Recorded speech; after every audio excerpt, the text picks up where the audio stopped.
give it up for Helene Witt. Helene. Whoa! Thank you. Let's hear from Jeremy. Well, well, well. We have the youth of the world here, and we have the older people.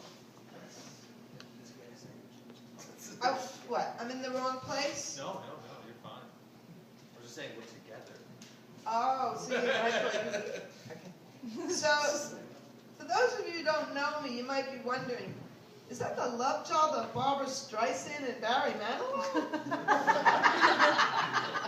I'm not, but I am getting older. You know, when we were young, we used to sing the birthday song, Are You One, Are You Two, Are You Three? This is how my friends sing it now. Lumbar 1, L2, L3. I've passed the information age. I'm headed for the inflammation age.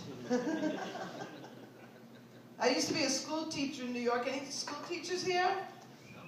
I'm not. I'm like, yes, rock on. Your dad was one? No, I said just rock on. That's all I got. Oh, okay. Thank you. Well, I used to teach in New York in a very tough school, and some people say how tough was the school. You walk in, and there's a picture of the valedictorian from class of '67. She missed the graduation. She was on America's Most Wanted. Funny thing, the class of '97 that I had, their picture was up in the post office, but it said class of '87. So I'm thinking, does it really take 10 years to pass shop class? Thank you. He's going on the road with me. But these kids are very rude. This kid was picking his teeth while I'm teaching, right? Hey, that's my car antenna. And this is how I had to teach them how to read when we were younger. I don't know if you remember this, George, but we had the Dick and Jane books like Run, Spot, Run, See, Spot, Run. This is how we have to teach them how to read now. Run, Spot, Run, Dick's got a gun. Run, teacher, run. And those were the 10th graders. This kid in my class brought show and tell and the word of the day in one day. And the word was Glock, G-L-O-C-K. Not funny, right? Too soon.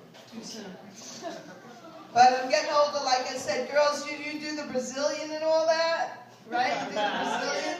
Yeah. I don't even know what that is because I have the Sterling Forest going on. In fact, I have a new name for what they call the varicose veins. I call mine the roadmap to adventure. This road takes you to the Dead Sea. You know those cat calls they complain about in the city? You know, the cat calling? This is what I get. Oh, ma'am. Oh, madam. Oh, excuse me, miss. Whatever happened to Hey Babe? I wouldn't mind some. But, you know, you heard about the camel toe? You heard about, I watch the Kardashians. They talk about the cat. That's where I learned what it is. I'm really old, right? I have to watch the Kardashians to get my sex education. But I have a solution to the camel toe, and that's wearing Depends. It's not that funny. George can relate. I'm not like that. I don't know, men. I don't know.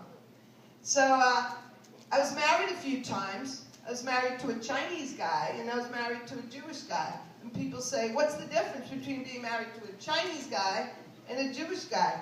I said, there's really no difference. They're both cheap and drive terribly.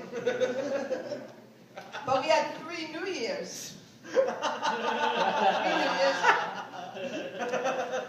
First you have the American New Year, and you have the fireworks. Then you have Chinese New Year's, of course, fireworks. And then you have the Jewish New Year's, no fireworks. Unless you put horseradish on my Aunt Esther's gefilte fish, then you have fireworks. But you know, it's times like next year when Thanksgiving and Hanukkah are on the same night. It's times like that I wish I was still married because I'd only have to have my mother-in-law over for dinner once.